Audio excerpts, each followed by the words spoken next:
নমস্কার, your internet school চ্যানেলে তোমাদের সকলকে স্বাগত। তো আজকে আমরা ক্লাস 6-এর পরিবেশ ও বিজ্ঞান এই বিষয়ের দ্বিতীয় অধ্যায় অর্থাৎ আমাদের চারপাশে ঘটনাসমূহ এর কিছু ইম্পর্টেন্ট কোশ্চেন অ্যান্সারের সাজেশান আমরা আলোচনা করব। তো চলো শুরু করা যাক। তো প্রথম প্রশ্নটা বলেছে, একমুখী ও উভয়মুখী ঘটনা বলতে কি বোঝো? মুখী ঘটনা পরিবেশে ঘটে চলা যে ঘটনাগুলি একবার ঘটে গেলে এর অবস্থায় ফিরে যায় না তাদের মুখী ঘটনা বলে। এই সমস্ত ঘটনায় কোনো পদার্থের বা বস্তুর পরিবর্তন স্থায়ীভাবে ঘটে। প্রকৃতিগত প্রায় সব ঘটনাই একমুখী ঘটনা। উদাহরণ, কাগজ পুড়ে যাওয়া একটা একমুখী ঘটনা, কারণ কাগজ পুড়ে ছাই পাওয়া যায় কিন্তু ছাই থেকে পুনরায় কাগজ পাওয়া যায় না। চাল ফুটিয়ে ভাত রান্না করা হলে ভাত থেকে আর চাল ফিরে পাওয়া যায় না, তাই চাল থেকে ভাত তৈরি একটি একমুখী ঘটনার উদাহরণ। এবার উভয়মুখী ঘটনা, পরিবেশে ঘটে চলা যে সমস্ত ঘটনা কোনো পদার্থ বা বস্তুর পরিবর্তনের পরে আবার তাদের আগের অবস্থায় ফিরে পাওয়া যায় তাদের উভয়মুখী ঘটনা বলে। এই ধরনের পরিবর্তন অস্থায়ী। উদাহরণ, জল ফুটে বাষ্পে পরিণত হওয়া একটি উভয়মুখী পরিবর্তন, কারণ জলকে উত্তপ্ত করলে তা ফুটে বাষ্পে পরিণত হয়, আবার বাষ্পকে ঠান্ডা করলে তা পুনরায় জলে পরিণত হয়। এক গ্লাস জলকে ফ্রিজে রাখলে গ্লাসে রাখা জল বরফে পরিণত হয়, আবার ওই বরফকে ফ্রিজ থেকে বের করে বেশ কিছুক্ষণ বাইরে রাখলে বরফ থেকে জল ফিরে পাওয়া যায়। সুতরাং জল জমে বরফে পরিণত হওয়া ঘটনাটা উভয়মুখী। প্রশ্ন, জলচক্র কাকে বলে? এটি কি জাতীয় ঘটনা? জলচক্র বা ওয়াটার সাইকেল, সূর্যের তাপে বিভিন্ন জলরাশির জল বাষ্পে পরিণত হয়ে বায়ুমণ্ডলে মিশে যায়, পরে ঊর্ধ্বাকাশে গিয়ে শীতল ও ঘনীভূত হয়ে প্রথমে মেঘ তৈরি হয় ও পরে বৃষ্টিরূপে পৃথিবীতে ঝরে পড়ে, ফলে পৃথিবীর জলভাগ আবার পূর্ণ হয়ে ওঠে। এইভাবে অবিরাম প্রকৃতির মধ্যে জলরাশির চক্রাকার আবর্তনকে জলচক্র বলে। জলচক্রের বৈশিষ্ট্যগুলো হলো: 1. এটি একটি বিরামহীন চক্রাকার প্রক্রিয়া। এর প্রভাবে প্রকৃতিতে জলের সঠিক ভারসাম্য বজায় থাকে। জলচক্রের কোনোরূপ বিঘ্ন ঘটলে পরিবেশের উপর তার বিরূপ প্রভাব পড়ে, যেমন বন্যা, খরা, উষ্ণতার তারতম্য ইত্যাদি প্রাকৃতিক বিপর্যয় দেখা যায়। পর্যাবৃত্ত ও অপর্যাবৃত্ত ঘটনা বলতে কি বোঝো? পর্যাবৃত্ত ঘটনা, যেসব ঘটনা একটা নির্দিষ্ট সময় অন্তর পুনরায় ঘটে তাদের পর্যাবৃত্ত ঘটনা বলে। যেমন, রোজ দিন থেকে রাত হয় আবার রাত থেকে দিন হয়, অর্থাৎ নির্দিষ্ট সময় অন্তর ঘটনাগুলো ঘটে। অপর্যাবৃত্ত ঘটনা, যেসব ঘটনা কোনো সময়ের নিয়মে ঘটে না, অর্থাৎ নির্দিষ্ট সময় অন্তর ঘটে না, তাদের অপর্যাবৃত্ত ঘটনা বলে। যেমন, হঠাৎ কোনো দিন ঝড় বৃষ্টি হওয়া ইত্যাদি ঘটনাগুলো কখনোই কোনো নির্দিষ্ট সময় মেনে হয় না, তাই এগুলি হলো অপর্যাবৃত্ত ঘটনার উদাহরণ। বিপরীত ও অনভিপ্রেত ঘটনা বলতে কি বোঝো? বিপরীত ঘটনা, যে সমস্ত ঘটনা আমাদের কোনো ক্ষতি সাধন করে না বরং প্রত্যক্ষ বা পরোক্ষভাবে আমাদের কিছু না কিছু উপকার করে তাদের অভিপ্রেত ঘটনা বলে। যেমন, গাছে ফুল ফোটা, ডিম ফুটে বাচ্চা হওয়া, ময়লা আবর্জনা পরিষ্কার করা ইত্যাদি।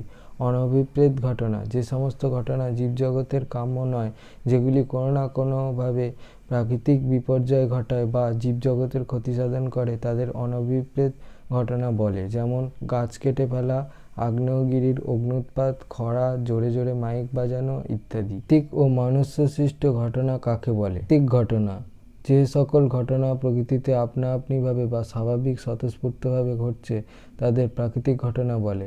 এই সব ঘটনার পেছনে মানুষ বা পারিপার্শ্বিক কোনো কিছুর প্রভাব থাকে না। যেমন, ঝড় বৃষ্টি, বন্যা, ভূমিকম্প ইত্যাদি প্রাকৃতিক বিপর্যয় ঘটায়, ঋতু পরিবর্তন, দিনরাত হওয়া ইত্যাদি।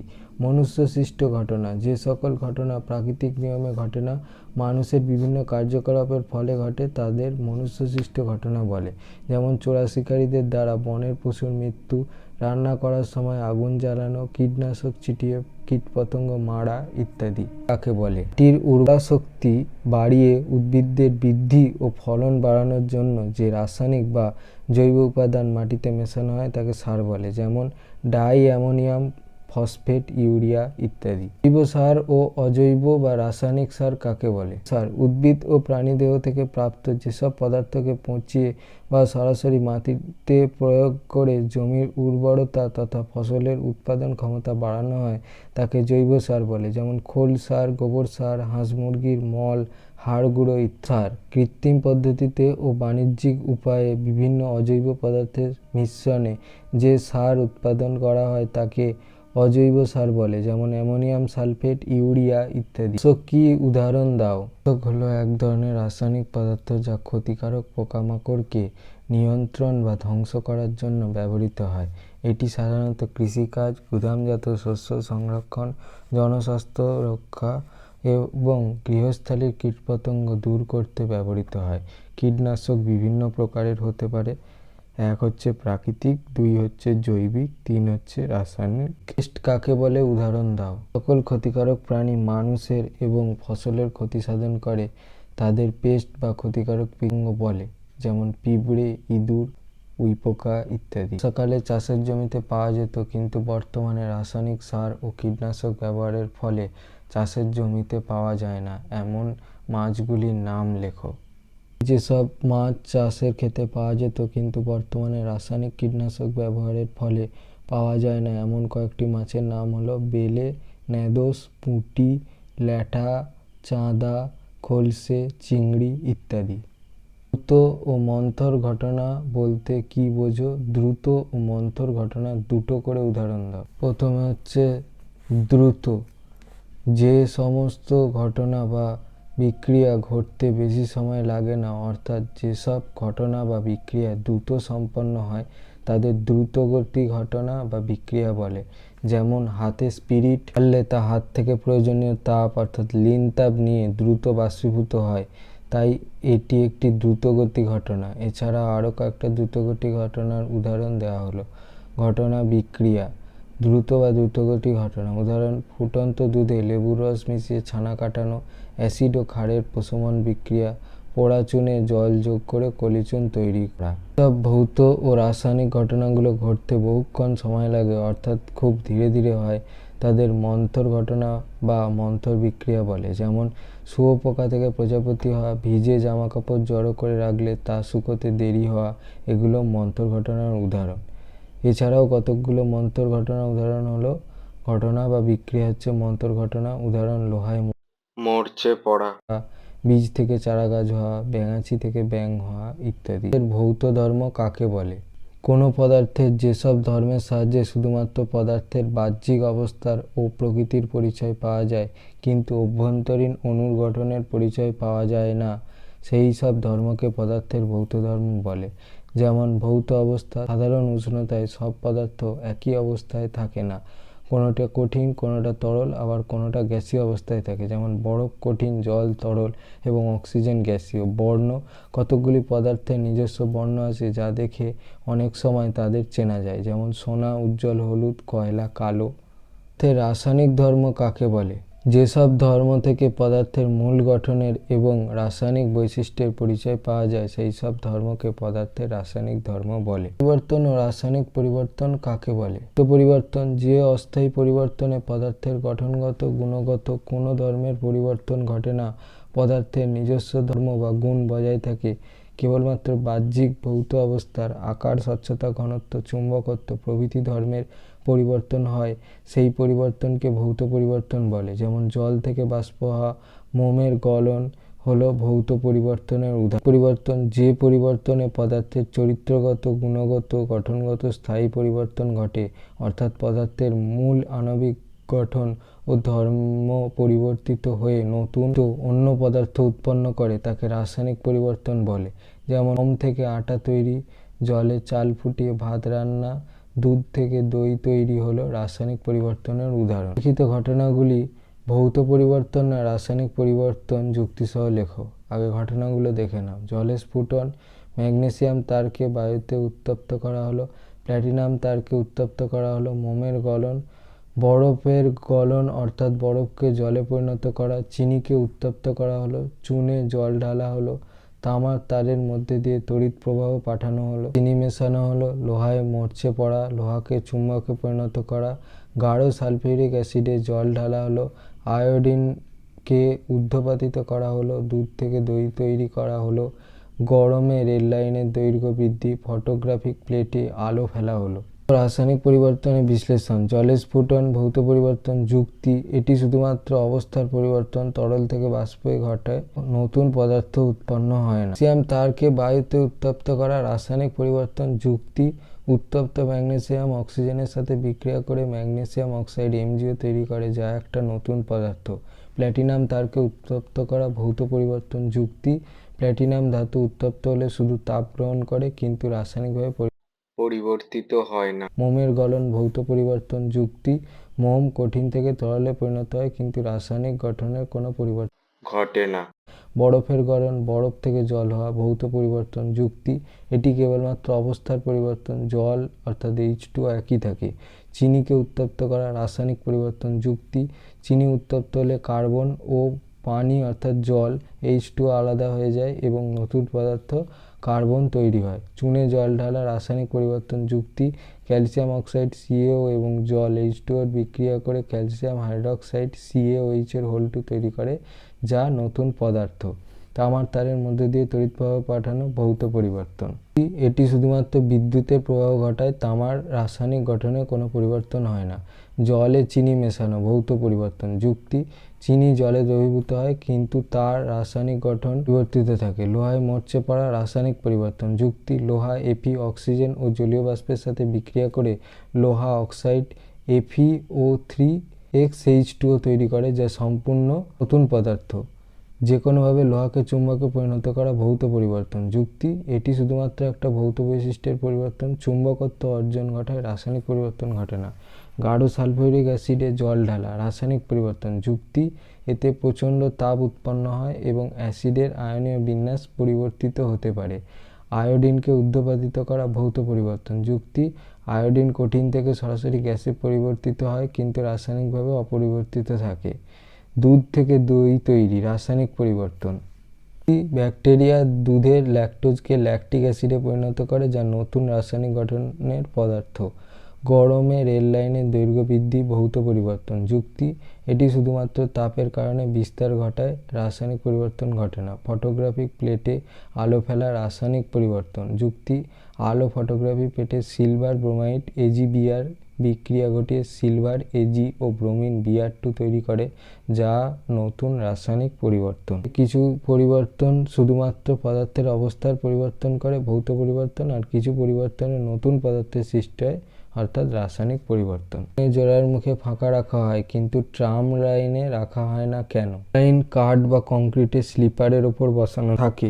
সকালে পরিবেশের উষ্ণতা খুব বেশি থাকায় লাইনের ওপর দিয়ে ট্রেন চলাচলের সময় লোহার তৈরি রেল লাইন ও চাকার ঘর্ষণের ফলে প্রচুর তাপশক্তি উৎপন্ন হয়। উৎপন্ন তাপে রেল লাইনের পাত কিছুটা দৈর্ঘ্যে বৃদ্ধি পায়। কাঠ ও কংক্রিট তাপের কুপরিবাহী, তাই উত্তপ্ত হলে লাইনের তাপ অন্যত্র পরিবাহিত হওয়ার সুযোগ পায় না। এই কারণে নির্দিষ্ট দূরত্ব অন্তর রেল লাইনের দুটি পাতের মধ্যে কিছুটা ফাঁক রাখা হয়। রেল লাইনে উপযুক্ত ফাঁক না থাকলে রেল লাইনে প্রসারণজনিত বলের জন্য লাইন বেঁকে মাটি ছেড়ে উপরে উঠে পড়ত, ফলে দুর্ঘটনা ঘটত। তাই রেল লাইনে পরপর দুটি পাতকে সরাসরি যুক্ত না করে কিছু ফাঁক রেখে দুপাশে আটকে দেওয়া হয়।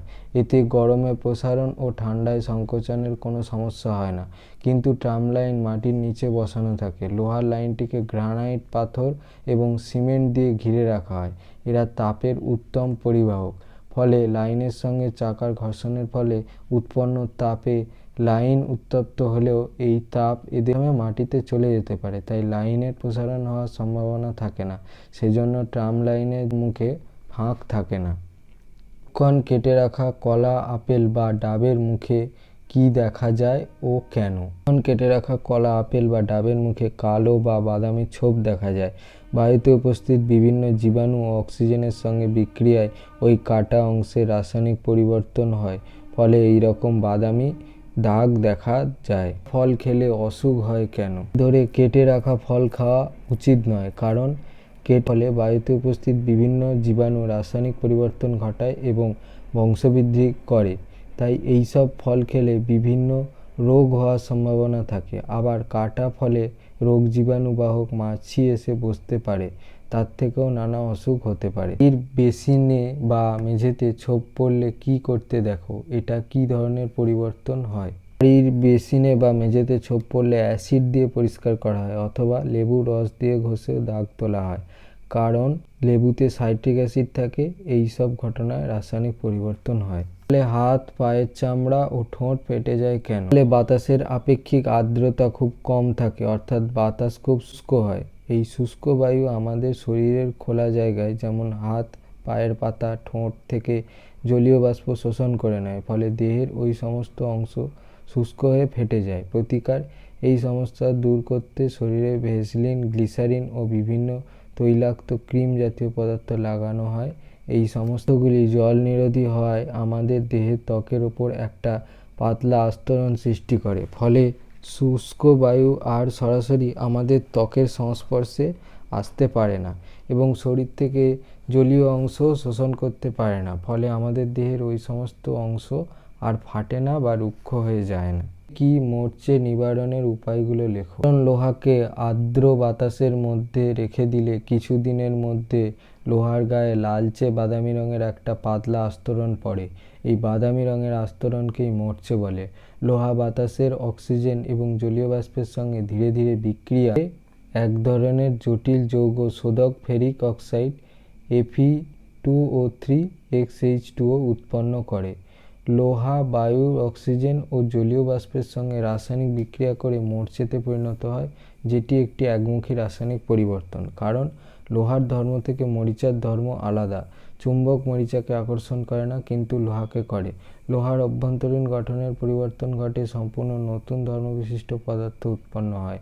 এটি একটি স্থায়ী পরিবর্তন, কারণ মরচে থেকে সহজে লোহাকে পাওয়া যায় না। মরচে নিবারণের উপায়: লোহার জিনিসের গায়ে ভারী তেল রং বা আলকাতরার প্রলেপ দিলে লোহা বাতাস ও জলের সংস্পর্শে আসতে পারে না, ফলে মরচে পড়ে না।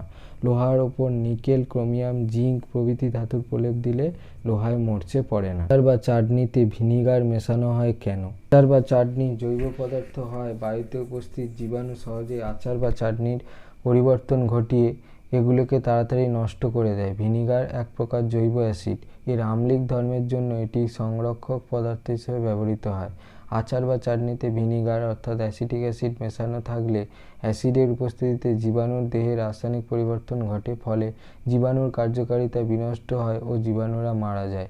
ফলে আচার বা চাটনি আর তাড়াতাড়ি নষ্ট হয় না। তাই আচার, চাটনি, জ্যাম, জেলি প্রভৃতি খাদ্য জাতীয় পদার্থ দীর্ঘদিন সংরক্ষণের জন্য ভিনিগার মেশানো হয়। গরুর গাড়ির চাকায় লোহার বের পরানো হয় কিভাবে? গরুর গাড়ির চাকায় লোহার বের পরানোর সময় তাপের প্রভাবে ধাতুর প্রসারণ ধর্মকে কাজে লাগানো হয়। সাধারণত গরুর গাড়ির চাকার পরিধি যা হয় তার থেকে কম পরিধির লোহার বের চাকায় পরানো হয়। এই কারণে স্বাভাবিক অবস্থায় চাকায় লোহার বের পরানো যায় না, কিন্তু যদি লোহার বেরটি সামান্য উত্তপ্ত করা হয় তবে সেটি আয়তনে প্রসারিত হয়। তখন সহজেই কাঠের চাকার ওপর সেটিকে পরানো যায়। পরে ঠান্ডা হলে আয়তনে সংকুচিত হয় এবং চাকার গায়ে দৃঢ়ভাবে আটকে যায়। এইভাবে গরুর গাড়ির চাকায় লোহার বের পরানো হয়। পানীয় জলে কিসের ঝাঁঝালো গন্ধ পাওয়া যায়? এটি কেন দেওয়া হয়? পানীয় জলে যে ঝাঁঝালো গন্ধটি পাওয়া যায় সেটি ক্লোরিনের। পানীয় জলে জীবাণু মারার জন্য ক্লোরিন দেওয়া হয়। পানীয় জলে হ্যালোজেন ট্যাবলেট দিলেও জীবাণু মারা যায়। জলে আর্সেনিক থাকলে কি হয়? এটি কি জাতীয় পরিবর্তন? জলে আর্সেনিক থাকলে এবং সেই জল পান করলে ব্ল্যাকফুট রোগ হয়। এই রোগে মানুষের হাত পায়ে কালো কালো ছোপ পড়ে। এটি একটি রাসায়নিক পরিবর্তন। ভৌত এবং রাসায়নিক পরিবর্তন একই সঙ্গে সংঘটিত হয় এমন একটি ঘটনার উদাহরণ দিয়ে ব্যাখ্যা করো। ভৌত এবং রাসায়নিক পরিবর্তন একই সঙ্গে ঘটে এমন একটা উদাহরণ হলো মোমবাতির দহন। ভৌত পরিবর্তন: মোমবাতির দহনের সময় কিছুটা তাপে গলে গিয়ে তরলে পরিণত হয়। এটি ভৌত পরিবর্তন, কারণ এটি অস্থায়ী পরিবর্তন। ঠান্ডা করলে তরল মোম আবার কঠিন মোমে পরিণত হয়। কঠিন মোম এবং তরল মোম আসলে একই পদার্থের দুটো ভিন্ন অবস্থা। এক্ষেত্রে নতুন পদার্থ উৎপন্ন হয় না, তাই মোমের গলন হলো ভৌত পরিবর্তন। রাসায়নিক পরিবর্তন: যখন মোমবাতির দহন হয় তখন তা বায়ুর অক্সিজেনের সঙ্গে রাসায়নিক বিক্রিয়া করে কার্বন ডাই অক্সাইড CO2 ও জলীয় বাষ্প H2O উৎপন্ন করে। মোমবাতির দহন হলো রাসায়নিক পরিবর্তন, কারণ এটি স্থায়ী পরিবর্তন। উৎপন্ন পদার্থ থেকে পুনরায় মোম ফিরে পাওয়া যায় না। উৎপন্ন পদার্থের ধর্ম মোমের ধর্ম থেকে সম্পূর্ণ আলাদা। সালফিউরিক অ্যাসিডে জল দেওয়া উচিত নয় কেন? গাঢ় সালফিউরিক অ্যাসিডে জল দিলে প্রচুর তাপ উৎপন্ন হয়। সেই তাপে পাত্রে ঢালা জল বাষ্পে পরিণত হয়। এই বাষ্পে জলের সঙ্গে অ্যাসিডও মিশে থাকে, তাই এই বাষ্প চোখে মুখে ছিটকাতে পারে বা বিস্ফোরণ ঘটাতে পারে। তাই গাঢ় সালফিউরিক অ্যাসিডে জল দেওয়া উচিত নয়। কালে শিশির জমে কেন?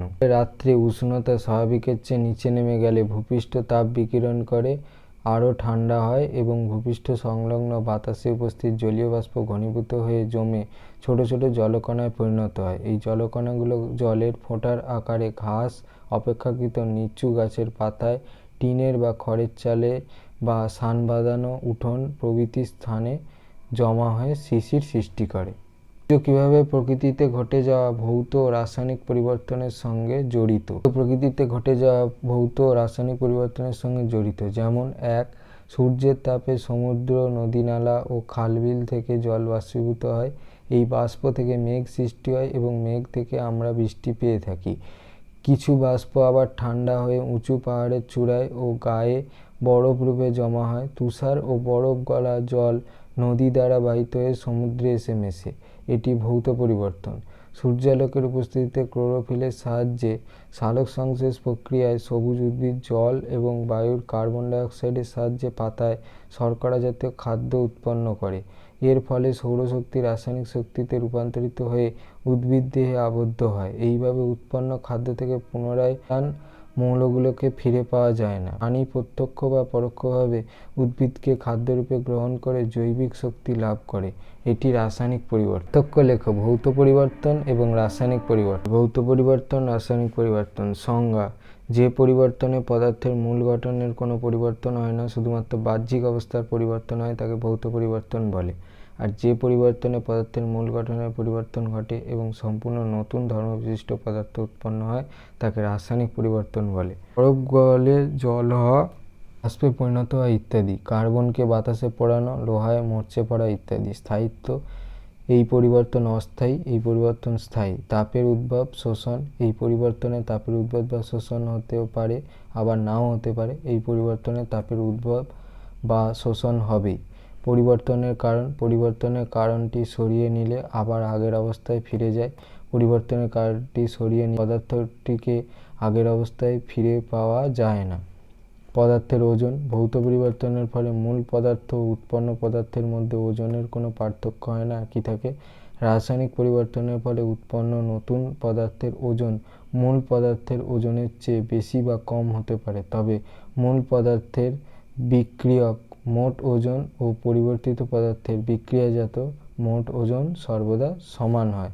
অভিমুখ: ভৌত পরিবর্তন একমুখী ও উভয়মুখী হয়, রাসায়নিক পরিবর্তন সর্বদা একমুখী হয়। এই ছিল তোমাদের চ্যাপ্টার 2 এর আমাদের চারপাশে ঘটনা সমূহ থেকে কিছু গুরুত্বপূর্ণ প্রশ্ন এবং তার উত্তর। তোমাদের যদি এই ভিডিওটা ভালো লেগে থাকে তাহলে ভিডিওটাকে অবশ্যই একটা লাইক দিও এবং আমাদের চ্যানেলটাকে অবশ্যই সাবস্ক্রাইব করে দিও।